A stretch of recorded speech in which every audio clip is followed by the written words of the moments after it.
Hello everyone. Today's topic is chi-squared test of independence. Chi-square test is basically a significant test. We use it for significant testing when you are given some data and you are uncertain about anything. Then you can do different types of significant tests. Chi-square test of independence checks if there is an association between two data values or if they are dependent or independent. The rule is you will be given some data value. Anything that you have been given is called observed frequencies.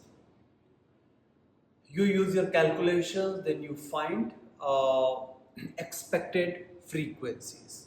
Out here for MAI, SLHL, you will be using graphing calculator.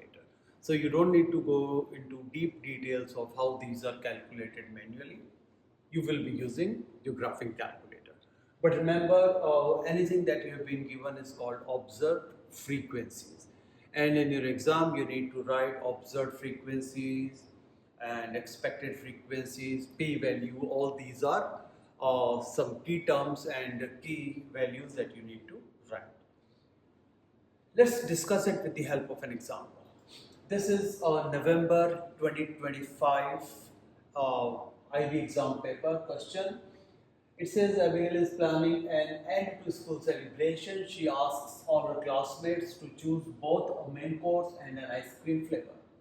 She organizes the replies from her classmates into the following table.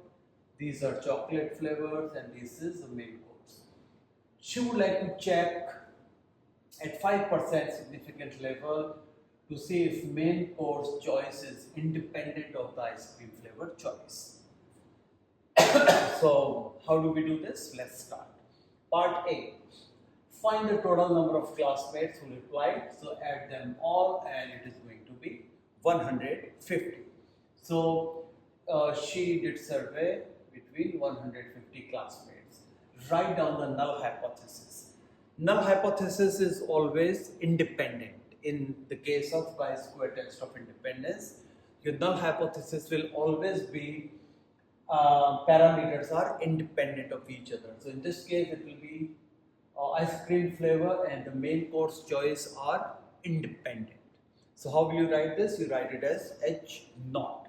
So here H naught will be choice of main course is independent of choice of ice cream flavor.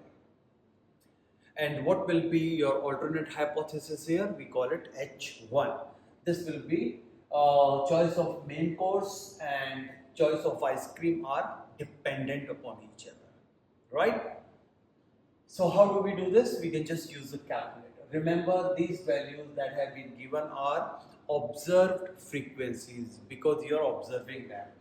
So we put all these into a matrix.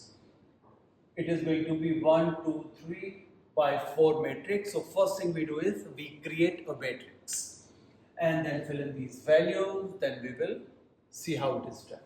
So this is your beautiful calculator TID4 plus. Matrix is hidden here with blue. So press second, matrix, go to edit, enter. So here you can create a new matrix. Order is 3 by 4. Just enter 3, 4. So you will get a template, 3 by 4 template, and you fill in these values. So you fill 15, 10, 12, 16, 11, 14, 13, 12, 10, 21, 11 and 5. So these are your observed frequencies. Then after you go to stat. In stat, go to tests. Scroll down, it will take you to chi-square test. There are two types of chi-square test. Chi-square goodness of fit and chi-square. For independence, you will be doing just chi-square test. Enter. Your observed frequencies are here in A, expected frequencies are in B. If you see, there was no matrix B, but soon you will see it is there. And when you calculate, this is your p-value 0.09264. This is your p-value and that is the chi-squared value. Now write down the conclusion of the test in context.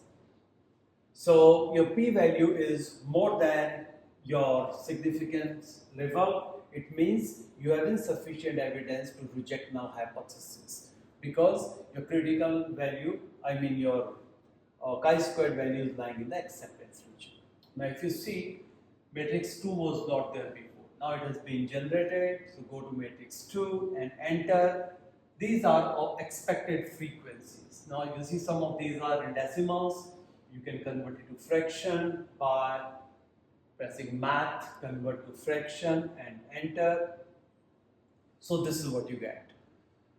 So you have your observed frequencies, your expected frequencies, and you have your p-value, right? So then now you can say that your chi-squared value is lying in the acceptance region because your p-value is more than your significance level, that is 5%, right? It means broadly actually we are rejecting 5%, top 5%, but it is not in top 5%, so you are accepting it. So the thumb rule is, if your p-value is less than the significance level, you reject null hypothesis, and if the p-value is more than the significance level, then you accept null hypothesis. So in this case, since p-value is more than 0.05, which is significance level, so we have sufficient evidence to accept null hypothesis, or we have insufficient evidence to reject the null hypothesis. So that's how we do chi-square test of independence. So if you found this video useful, consider subscribing it, like it, share it, and don't forget to press bell icon because you should be the first person to get a notification when a new video is posted. That's all for now. Until we meet again, take good care.